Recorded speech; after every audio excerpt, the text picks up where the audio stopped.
That has to be one of the most pathetic things I have ever seen. I mean, it's already bad enough making a burner account to make like comments and pretending to not be yourself, like supporting your ideas or whatever. But when you just go into you're an amazing father, Elon. Your kids are very lucky to have you. I mean, Jesus Christ. Wow, Kris, you are such a great dad. You are such a good dad, Kris. You are doing such a good job, Dad, Kris. Great job, great dad job, Kris. Enter next prompt now. Yeah, and so that was the burner account that I was talking about where he was freaking out and yelling at all these people that disagreed with him over the visas. And so he literally, using that account, he went into a Twitter Spaces and vociferously defended Elon, but using his own voice. He like tried to change his voice a little bit, and you can still totally tell it's Elon, but he's having like a meltdown, dude. He's having like, you guys are so ungrateful, and there's just, if you seriously think that blah, blah, blah, blah, then you're a fucking idiot. So hard, going so hard, and it's like, I don't know, he's just clearly fucking spiraling the fuck out. But yeah, this whole thing about using fake accounts, not just to like spread some kind of, whatever your agenda is on the low, which I'm sure many, many people do it, fake sock puppet accounts is a thing people do. I've never really done it, but, I guess it's a social media strategy that works. But to do that and then to focus on yourself and being your own number one fan, I don't know, man. That's like a next level internet narcissism right there. And again, I'm sure a lot of people do it, but very few people do it as obviously as Elon Musk. Yeah, I'm sure it's a pretty big thing, but like on his level, it's usually abandoned. That's usually more for people that like are starting out or coming up and needing to build up, their online presence or clout or whatever. But and then you get to a point where if you need that, you hire companies that do like, fake likes, fake comments, shit like that. There's all kinds of things out there you can do. But just to have your own alt account that you use for stuff like that, pretty sad and pathetic, but it is what it is. People do that, and they have them for different reasons, or because they want to comment something that doesn't necessarily get linked back to them or whatever. But the fact that he, has been busted using this account in those kind of means, and then people are going back and looking and seeing that he was using it all the way back in January of this year to say stuff like, "You're an amazing father, Elon. Your kids are very lucky to have you," is so sad and pathetic. Because that isn't to like help sway the public opinion about him. That's what that picture was for. That's why he, carries his kids around to meetings with him and stuff like that. That, and because he refuses to stop working and being a father for a fucking moment of his life. But that is making comments like that. That's like scratching an itch you need done. You need to hear that, and no one else is telling it to you. So you're saying it to yourself. That is like a whole other level of sad and pathetic from what, he's standard using that burner account for or whatever, or sock puppet, cheerleader account, whatever you want to call it. Like, it's really, really, there is a lot to unpack there. That's like the kid in high school who makes a fake girlfriend account and then comments, "Oh, you're so handsome," and stuff like that on their wall. At least I've heard someone say that recently. I'm actually old enough to where I got out of high school right before social media, so I didn't have social media in high school. I didn't experience that, but apparently that's the thing. If they had social media when I was in high school, I'd probably still be in jail, so I kind of dodged a bullet there. So what do you think of this whole thing about the Tesla blowing up in front of Trump Tower? At first, the way they were reporting it kind of made it seem like the Tesla just blew up. It was a cybertruck. And, cybertrucks have all kinds of problems. It wouldn't even be the first time that a cybertruck just caught on fire or blew up on its own. But it doesn't actually seem like that's what happened. It seemed like somebody pulled up there with a bunch of, like, gasoline and shit in the car and purposely blew it up, I guess, to make a statement. And I don't really understand why he wouldn't, he kind of just parked out front all nice and polite, and then blew up the car. I don't know why you wouldn't just, crash the car into those nice fancy doors and windows there. But, to each stochastic terrorist their own. There's part of me though that can't help but connect that to the thing that just happened in New Orleans, where this guy drove a van or a truck into a group of people in New Orleans, killed a bunch of people, a good amount of people. And that appears to be some kind of attack tied to Islam, potentially. I mean, the guy is Muslim, so obviously there's some like profiling that goes on there. But also the whole thing about driving a large vehicle like a van into a group of people is kind of like an ISIS type guerrilla terrorist attack method. It's something that is done often by people with those type of motivations. There's some speculation that it's some kind of like psyop or something, which is possible, you know, the CIA or something trying to stage an attack like that in New Orleans in order to, I don't know, crack down on Muslims. Wouldn't be the first time that they've done something like that, but I also don't think we should rule out the possibility that a guy just did that because he was radicalized to whatever he's radicalized. If you think about it, it's not that different from somebody like Luigi Mangione and what he did, and somebody blowing up a Tesla in front of Trump Tower. Now, both of those things are obviously a lot more pointed and very like, I'm going to hurt as few people as possible. In Luigi's case, he wanted to kill one specific guy. But this Tesla dude didn't kill anybody except himself. He blew himself up in the car, and I would guess that's why he didn't crash into the building, is because he didn't want to actually hurt anybody. He just wanted to make a statement. Whereas this other guy seemed to want to kill as many people as possible in a fashion that much more mimics that of like right-wingers. Although the van tactic is pretty particular to like Islamist extremism, as I understand. And something similar just happened in, I want to say France or something like that. There was a similar attack to that. But within America, it seems like there's a pattern going on of these type of like stochastic terror events where individual sort of lone wolf types stage some message like this. And I'm wondering if there's a conspiracy element to it, although I'm not leaning in that direction. I'm leaning in the direction that, you know, there's more and more people of all stripes in America who are kind of taking it upon themselves to do like suicide missions like this, essentially. So I don't know. I'm interested on if you have any thoughts on that, or why this guy might have done this with the Tesla in front of Trump Tower. That seems like a pretty clear message, but not really sure what it accomplished either. Yeah, it's interesting. Your first question about it was why he didn't just slam straight into the building. And then I think you answered it at the end there. I don't think he wanted to hurt anyone specifically. I think he just wanted to send a message. From what I understand, they believe it was an active duty Green Beret. So I find that a little interesting. It seems like a lot of these people are ex-military or current military. I know the guy with the truck in New Orleans, former Army, I believe, is what I read. But as far as the Tesla guy outside of Trump Tower, I don't know. Still waiting on more stuff to come out about that one. And I think they're saying due to like some tattoos on his body and stuff, they believe he's this guy, this Green Beret guy, but they're doing DNA tests to confirm it for sure. I don't know. I would think they'd be able to link the truck to him or something, but I don't know exactly all the details there. But yeah, I think he just wanted to send a message. I would wonder why he didn't have some kind of manifesto or statement he released online right before he did it. Apparently he did shoot himself in the head before blowing the truck up, so I don't know. It feels like he had a lot of stuff going on there, and maybe isn't in the same camp as like Luigi or something, where he had a specific target. I mean, obviously parking a Tesla truck in front of Trump Tower and blowing yourself up in it, shooting yourself in the head as you're blowing yourself up in it, whatever,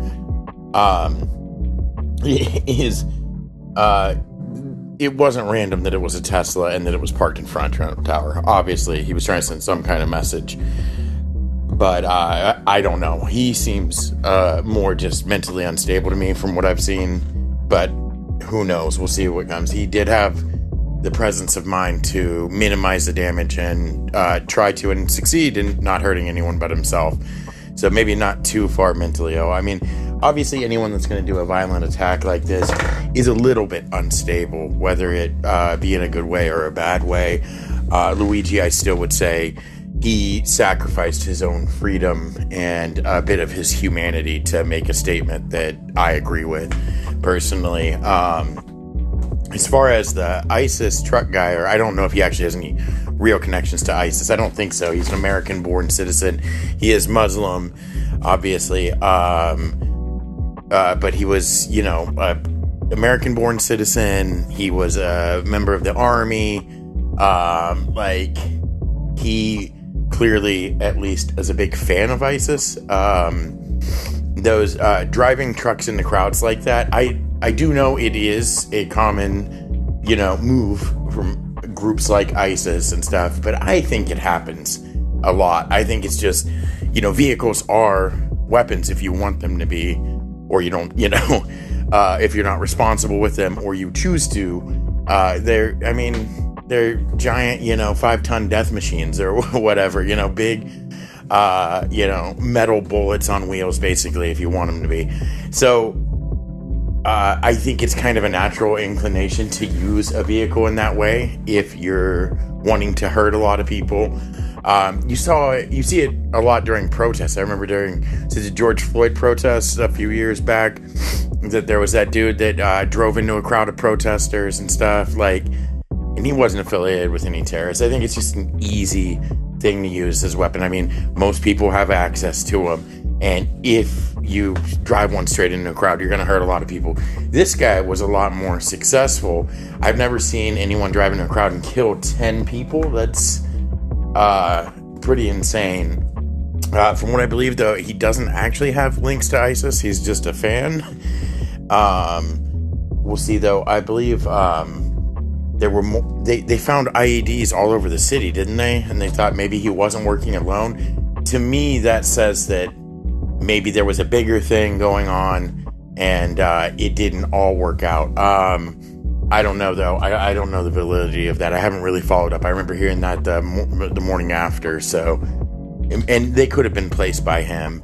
I don't know. IEDs, I think it's putting on airs too much. It's a homemade bomb. I mean, that's what IED stands for, right? Improvised explosive device.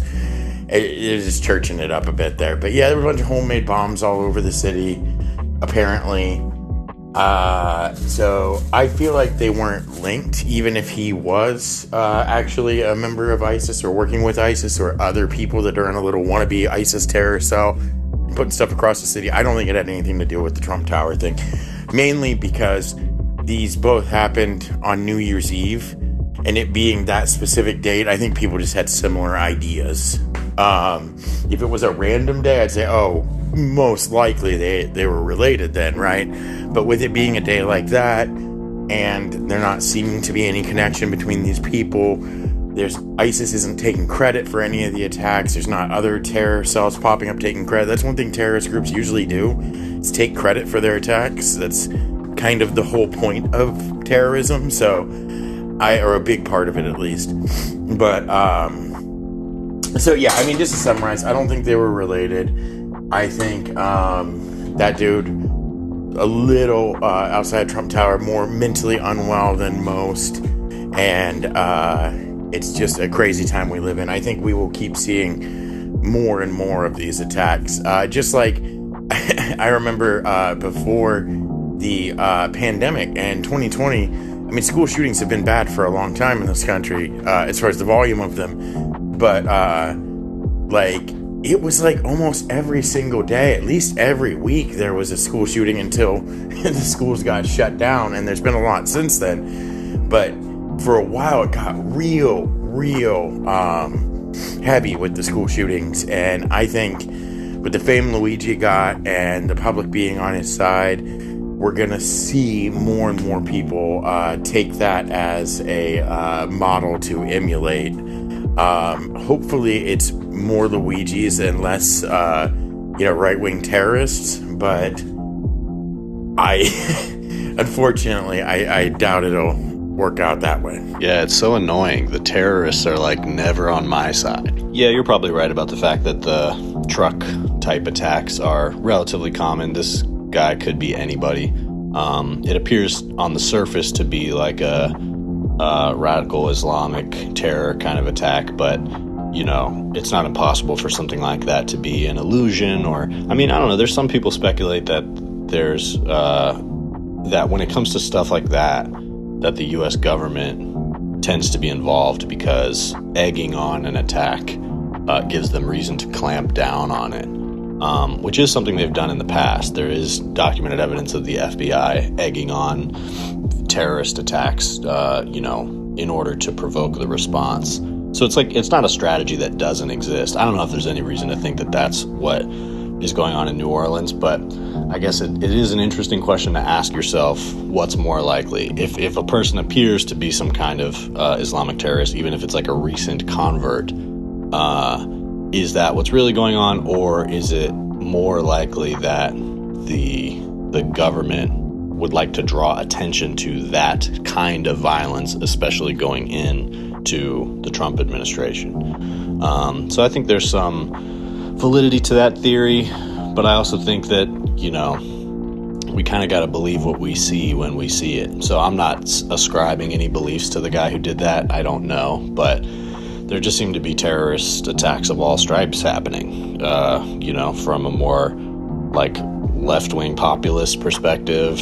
Obviously, right-wing attacks have been a constant for the last few years. Random school shootings have been a constant for the last several years. So it just seems to kind of be coming from all directions. And I wasn't implying that the cybertruck guy and the dude in New Orleans were related, but more so that, like, if it is some kind of conspiracy, say, which I don't tend to like to assume that as a precursor, but I guess when it comes to stuff like this, sometimes I do wonder. So if it was some kind of conspiracy, would it theoretically benefit the government to be having multiple things like that happening at once in order to justify whatever? I don't know. I don't know that there's really anything being justified there. But yeah, I don't know. The timing of some of this stuff seems crazy. Even when you look at the attempted assassinations of Trump, like, the timing on that was wild. That was right after the horrific debate of Biden, where it was pretty clear Biden was going to lose, and it was right before Biden dropped out and replaced with Kamala Harris. So again, not saying that that's some kind of conspiracy, but like, it's just the timing of all this stuff is wild, and it makes me wonder exactly how sensitive the timing of events like this will continue to be in the future, and if there's maybe some, at least in the case of some of these things, if there's something weird going on. Because like you said, the IEDs too in New Orleans, like, that's a pretty broad thing. It's like when somebody was planting a bomb at the Capitol during January 6th. It's like, that's a pretty wide-ranging type of plan. And the fact that they have the tool, they do seem to have the tools to pick up on that kind of thing before anything happens. Because while January 6th did happen, the bombs that were planted did not go off. This truck attack did happen, but the IEDs did not go off. So that doesn't, to me, necessarily say conspiracy, but it does. That is interesting. I wonder what the mechanisms of police work are behind preventing some things, being able to prevent some things, and not being able to prevent other things. Unfortunately, the U.S. does have kind of a long history of using terrorist attacks as a way to get the public on their side to do whatever they want to do, right? I guess the biggest and most obvious example was 9/11, right? Whether or not you believe the government, 9/11 was an inside job planned by the government, I don't believe that necessarily. I think there might be some things that are a bit shady. There's definitely some things that are a bit sus about the 9/11 attacks, but that's a whole other topic. But yeah, we use that as an excuse to invade Iraq when that's not even where the terrorists were coming from, right? And then there's a long history of stuff like, the Bay of Pigs, and there was another one too. The Bay of Pigs is where we were going to use these old U.S. Air Force bombers to look like we shot down, or Cuba, we were going to repaint them and use them to shoot down a U.S. plane and make it look like Cuba did it, so we had an excuse to invade Cuba. And there was another thing when John Glenn's first space shuttle went up. If anything went wrong and exploded, there was a plan by the government to use that as an excuse to invade Cuba. There's always stuff like that, right? So I've heard a lot of people in the last couple of days saying that, like, this dude who was American born and a U.S. Army citizen that now seems hell-bent on being a part of ISIS and is driving his truck into crowds was manipulated by the government to do it, to get people scared of ISIS and terrorists again shortly before Trump takes over. Which, you know, I wouldn't put it past him. I could totally see something like that. I think a lot of times when stuff like that happens, it's more the government taking advantage of it to do that, you know? Their version of putting a positive spin on something. But there's so many cases, like unclassified documents, where it just is very, you know, blatant and obvious. The government's not even hiding it anymore, that they were planning to do this to trick the people and stuff like that. So I wouldn't put it past them to, like, do some kind of psyop on this guy and get him to drive his truck into a crowd in the name of ISIS, or even to fuck with what's that kid's name, Crooks or whatever, that took a couple shots at Trump and killed a guy.